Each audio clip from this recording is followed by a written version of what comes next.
بالله من الشيطان الرجيم بسم الله الرحمن الرحيم رب اشرح لي صدري ويسر لي امري واحلل عقدة من لساني يفقهوا قولي صلوات اللهم صل على محمد وآل محمد اللهم صل على محمد وآل محمد وعبدلني من بغضة أهل الشنان المحبة ومن حسد أهل البغي المودة ومن زنة أهل السوداء الثقة. دعائے بکارم الاخلاق امام زین العابدین علیہ السلام فرماتے ہیں، اور کیا خوبصورت انداز ہے پروردگار سے مانگنے کا. مولا فرماتے ہیں وَعَبْدِلْنِي مِن بِغْضَةِ أَهْلِ الشَّنَانِ الْمُحَبَّةِ، اے اللہ تبدیل کر دے، بدل دے. جو دشمن ہیں ان کے دل میں میرے لیے بغض ہے، دشمنی ہے، تو اس کو کس میں بدل دے؟ محبت میں. اب یہاں بہت امپورٹنٹ پوائنٹ جو ہمیں سمجھنے کی ضرورت ہے. ہم اگر خود چاہیں کہ ہمارے دشمن ہمارے دوست ہو جائیں یا ان کے دلوں میں ہمارے لیے محبت ہو جائے، ظاہر ہے کہ ایک حد تک ہمیں بھی کوشش کرنی ہوتی ہے. مثلا ظاہر ہے کہ انسان اگر کسی کو مارے گا، کسی کو گالی دے گا، کسی کا مال کھا لے گا، کسی کی چوری کر لے گا، تو یہ وہ مختلف ریزنز ہیں، وجوہات ہیں جس کی وجہ سے دشمنی ہوتی ہے. تو ہماری کیا ڈیوٹی ہے کہ وہ مختلف ریزن جن کی وجہ سے دشمنی ہے، ہم پہلی بات تو یہی ہے کہ اگر پہلے سے دشمنی ہے ان کو معذرت کے ساتھ، معافی کے ساتھ، توبہ کے ساتھ انسان ختم کرے. The second step is we should not do anything which is creating animosity among the Muslimin. But even first of all, if we done something, we done tawbah or we done apology, after that we are not doing anything, but still there is no guarantee that the hearts of the people will be clean and there will be no sense of animosity against us. So who is the authority? Who can change the hearts of the people?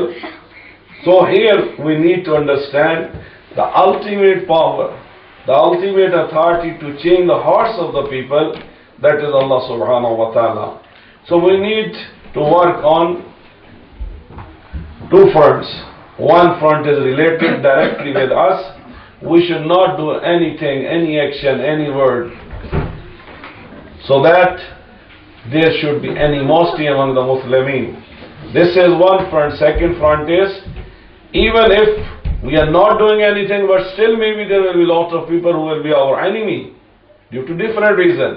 So here we need to seek the help of Allah subhanahu wa ta'ala, as Imam is teaching us, وَعَبْدِلْنِي مِن بِغْضَةِ أَهْلِ الشَّنَانِ الْمَحَبَّةِ.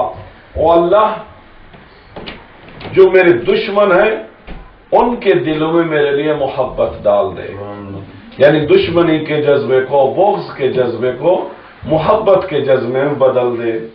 دوسری بات مولا فرماتے وَمِنْ حَسَدِ أَهْلِ الْبَغْيِ الْمَوَدَّةَ، اور وہ لوگ جو مجھ سے حسد کرتے ہیں. تو کیوں ہے ایسا؟ اس لیے کہ they are rebellion. ان کے اندر انہوں نے کیا کیا ہے؟ سرکشی کی ہے، بغاوت کی ہے، اور اس وجہ سے وہ مجھ سے حسد کرنے لگ گئے. یعنی یہاں یہ بھی معلوم ہوتا ہے کہ ممکن ہے کہ اس بندے کا، اس شخص کا کوئی قصور نہ ہو، اور حسد کے حوالے سے ویسے بھی مثلا حسد کسی وجہ سے کیا جاتا ہے. کسی کے پاس علم ہو، کسی کے پاس مال ہو، کسی کے پاس سٹیٹس ہو، کسی کے پاس اولاد ہو، کسی کے پاس جوانی ہو، ڈیفرنٹ ریزن ہے. کسی کے پاس کوئی چیز ہوتی ہے، کوئی سکل ہوتی ہے، کوئی سٹیٹس ہوتا ہے جس کی وجہ سے عام طور پہ وہ لوگ جو اس کو جانتے ہیں، جو نہیں جانتے وہ کسی سے حسد نہیں کرتے. وہ تمام لوگ جن کو آپ نہیں جانتے آپ کبھی ان کے بارے میں سوچتے بھی نہیں ہیں. حسد انسان کس سے کرتا ہے؟ جن کو وہ جانتا ہے، جو اس کے قریبی ہوتے ہیں. تو جن سے زیادہ پیار و محبت ہونا چاہیے، ہم الٹا we are trying to have jealousy against them. Maybe they are relative, maybe they are friends, maybe they are close people or close community members. So Imam alayhi salam saying this sense of jealousy, actually this is the rebellion, this is بغاوت، کہ انسان کسی مومن کے حق سے بغاوت کرتا ہے یا رشتہ دار کے حق سے تجاوز کرتا ہے. تو امام علیہ السلام فرماتے ہیں اے اللہ، جس نے تجاوز کیا، جس نے بغاوت کی میرے حق سے اور اس نے مجھ سے حسد کرنا شروع کر دیا، تو اس کے اس سوچ کو صرف تیرے اور کوئی تبدیل نہیں کر سکتا. اور امام علیہ السلام ہمیں بھی یہی درس دے رہے، مولا خود بھی یہی دعا کرتے تھے اور ہمیں بھی یہی کہہ رہے ہیں، اگر تمہیں معلوم ہو جائے کہ کوئی تم سے حسد کرتا ہے تو اس کا مطلب یہ نہیں ہے کہ جا کے لڑ پڑو یا جا کے اس کو آپ کنونس بھی کرنے کی کوشش کرو، تو لوگ نہیں ہوتے. آپ آرگومنٹس بھی کریں تب بھی نہیں ہوتا. تو کیوں نہ وہ لوگ جو حسد کرتے ہیں، ہم اس معاملے کو اللہ سبحانہ و تعالیٰ پہ چھوڑ دیں اور اللہ سے دعا کریں، اے اللہ جس نے مجھ سے دشمنی کی اور بغاوت کی اور سرکشی کی اور مجھ سے حسد کرنے لگے، تو اے اللہ ان کے حسد کو مودت میں تبدیل فرما دیں. اب یہ مودت جو ہے وہ پہلے جملے میں مولا نے کیا فرمایا تھا کہ دشمنوں کے بغض کو محبت میں بدل دے. تو جو دشمن ہے وہ کم از کم یہ ہے کہ وہ دشمنی چھوڑ کے مجھ سے محبت کریں، اور جو رشتہ دار ہیں، دوست ہیں، حسد تو وہی کرتے ہیں. تو ان کے لیے مولا نے محبت صرف نہیں مانگی، بلکہ محبت سے جو اوپر سپرلیٹو ڈگری ہے، محبت سے بھی زیادہ جو چیز مودت ہے، امام علیہ السلام اللہ تعالیٰ سے وہ مانگ رہے ہیں، اے اللہ میرے رشتہ دار، میرے دوست، میرے جاننے والے، میرے کمیونٹی ممبر، وہ مجھ سے صرف محبت نہ کریں بلکہ مجھ سے مودت کریں. یعنی مولا درس دے رہے ہیں کہ جب مومن کسی سے مودت کرتا ہے تو اپنے رشتہ دار کے لیے، اپنے بھائی کے لیے، اپنے مومن بھائی کے لیے وہ ہر چیز کی قربانی دے دیتا ہے. وہ وقت کی قربانی دیتا ہے، وہ مال کی قربانی دیتا ہے، وہ اولاد کی قربان دیتا ہے. یہ مطلب ہے مودت کا. اور اللہ تعالیٰ واقعاً ایسے لوگ بھی ہوتے ہیں، کوئی رشتہ داری بھی نہیں ہوتی ہے، کچھ بھی نہیں ہوتا ہے، لیکن بعض لوگ ایسے ہوتے ہیں جو کسی مومن کی خاطر اپنا سب کچھ قربان کر دیتے ہیں. تو یہ وہ مقام ہے جو اللہ تعالیٰ کسی کے دل میں ڈالتا ہے. تو ہمیں کوشش کرنی چاہیے کہ ہم اپنی طرف سے جو ہماری چیز جو مربوط ہے وہ یہ ہے کہ ہمیں کسی سے حسد نہیں کرنا چاہیے. ایک اور چیز ہوتی ہے غیبتہ. غیبتہ یہ ہے کہ انسان مثلا ہمارا کوئی کمیونٹی ممبر ہے، کوئی ریلیٹیو ہے، بہت انشاءاللہ بہت اچھا پڑھ لکھ گیا، بہت اچھی ڈگری ہے، تو ہمیں مثلا یہ غیبتہ ہے کہ میں بھی کوشش کروں اور اس جیسا ہو جاؤں. This sense or this feeling or this thought, this is appreciated in Islam. We can do this.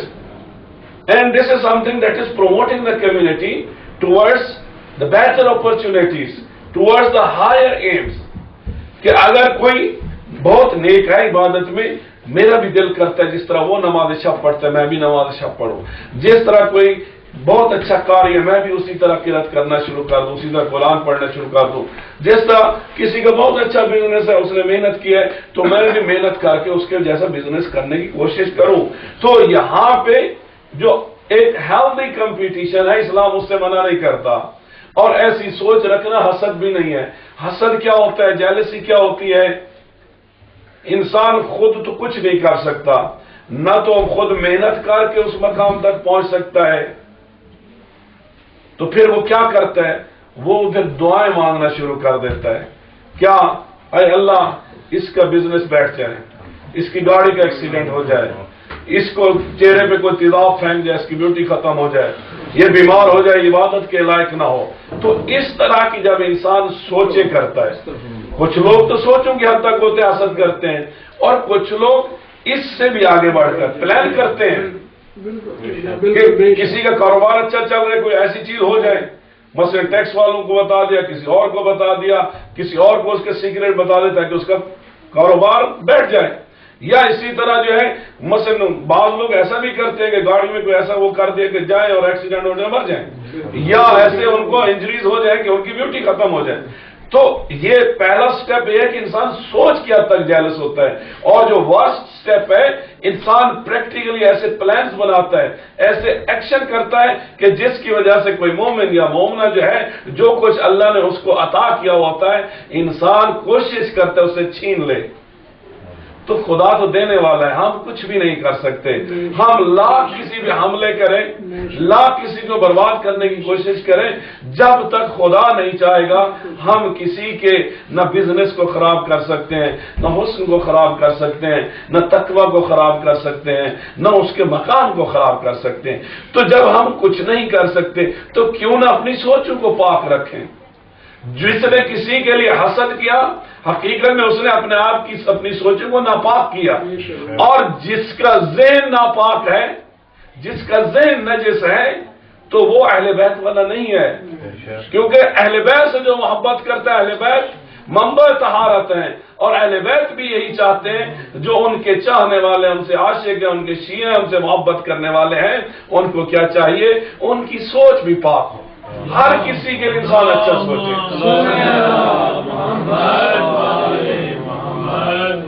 آگے مولا فرماتے ہیں وَمِن ذِنَّةِ أَهْلِ الصَّلَاحِ السِّقَطَ. اب قرآن میں بھی کہتا ہے کہ اللہ تعالیٰ فرماتا ہے کہ بعض لوگ دوسرے کے بارے میں حسد بھی میری وہی سوچ ہوتی ہے، اور کچھ لوگ جو ہے وہ عمل کی حد تک، ایکشن کی حد تک جاتے ہیں. تو یہ کسی کے لیے بھی برا سوچنا، اور یہ بہت ایک کامن بیماری ہے ہم سب کی. یہیں سے مسائل ہوتے ہیں. مثلا کوئی چلتا جا رہا ہے، اب وہ تھوڑا سا ممکن ہے ادھر ادھر ہل رہا ہے تو میں اس کے بارے میں غلط سوچوں گا کہ وہ اکڑ کے چل رہا ہے. ممکن ہے چلنے والے کے ذہن میں ہی نہ ہو، لیکن میں نے سوء ظن کیا، bad feeling, bad thought, wrong thought about someone, اس کو کہتے ہیں سوء ظن. قرآن کہتے ہیں ان بعض الظن اثم، کہ ہم جو دوسروں کے بارے میں بعض چیزیں سوچتے ہیں، اندازے لگاتے ہیں، تو قرآن کہتے ہیں یہ گناہ ہے. اور امام علیہ السلام بھی یہاں پہ یہی فرما رہے ہیں وَمِن ذِنَّةِ أَهْلِ الصَّلَاحِ السِّقَطِ. آئے اللہ، لوگ جو میرے لیے برا سوچتے ہیں ان کی سوچ کو میرے لیے نیک سوچ میں تبدیل کر دیں. سکھا سوچ ہو، پاک ہو، پختہ ہو، محکم ہو، بہترین سوچ میں بدل دے. اب سوچوں کو بدلنے والا کون ہے؟ سوائے ذات پروردگار کے اور کوئی نہیں ہے. ہاں جو چیز مجھ سے مربوط ہے، مثلا اگر کوئی لنگڑا کے چل رہا ہے تو مجھے کوئی حق نہیں پہنچتا میں اس کے لیے غلط سوچوں. اگر کوئی اچھا کھا رہا ہے مجھے کوئی حق نہیں پہنچتا جب تک میرے پاس ثبوت نہ ہو تب تک میں کہوں کہ وہ حرام کمال کھا رہا ہے یا حرام کما رہا ہے، مجھے کوئی حق نہیں پہنچتا. اور اگر میں جانتا بھی ہوں، خدا ہے ستار العیوب، اگر میں جانتا ہوں کسی نے غلط کام کیا، کسی نے چوری کی، کسی نے ڈاکہ کیا، جب غلط کام میں دیکھ رہا ہوں تو اسے روک دوں. یہاں کیا امر بالمعروف نہی عن المنکر واجب ہے. لیکن اگر کسی نے پہلے کچھ کیا، بعد میں مجھے معلوم ہو گیا، اب خدا کہتے ہیں میں ہوں ستار العیوب، میں لوگوں کے عیبوں کو چھپاتا ہوں، تم بھی لوگوں کے عیبوں کو چھپاؤ.